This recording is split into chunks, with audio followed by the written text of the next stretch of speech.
Governor Stitt's cabinet secretaries try to visit D.C. at least once a quarter, but this most recent trip for Secretary of Transportation Tim Gatz was about more than just staying engaged. He was working with White House officials and his counterparts from other states on plans for the bipartisan Infrastructure Investments and Jobs Act. It's brought so much resource into the pipeline.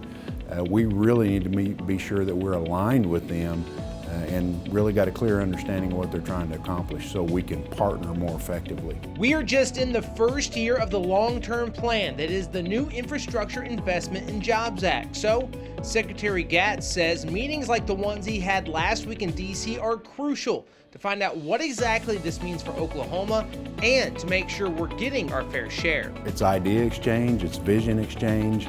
They tell us kind of what they think we're doing right, what we might ought to do a little better, and we have the opportunity to tell them the same thing. Gatz says the bill will add about 30% to the federal funding the state traditionally gets for transportation, and he wants to use those funds to fast-track projects like adding safety shoulders to Oklahoma's 5,300 miles of rural highways that are currently without. We're making progress out there, but it's never fast enough. So if we can bring some additional dollars home, it just helps us accelerate those improvements. Improving rural highway safety by adding those safety shoulders to areas like Highway 259 in the southeast part of the state has long been a goal of the Stitt administration. The governor actually raised that issue to Secretary Pete Buttigieg earlier this year. With the administration getting such a historic level of discretionary funding,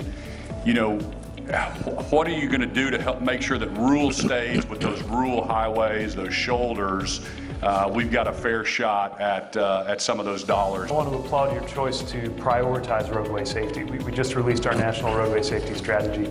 As you know, there are far too many fatalities on American roads, and we're really eager to team up with you and your counterparts to do something about it. While this historic investment has the potential to accelerate the state's current 8-year construction plan, the Infrastructure Investment and Jobs Act goes beyond transportation. It reaches into broadband and reaches into water resources, and so there are a lot of different programs that some of the other cabinet secretaries are focused on and working on. You can find the state's current 8-year construction plan on the Oklahoma Department of Transportation website, oklahoma.gov/ODOT.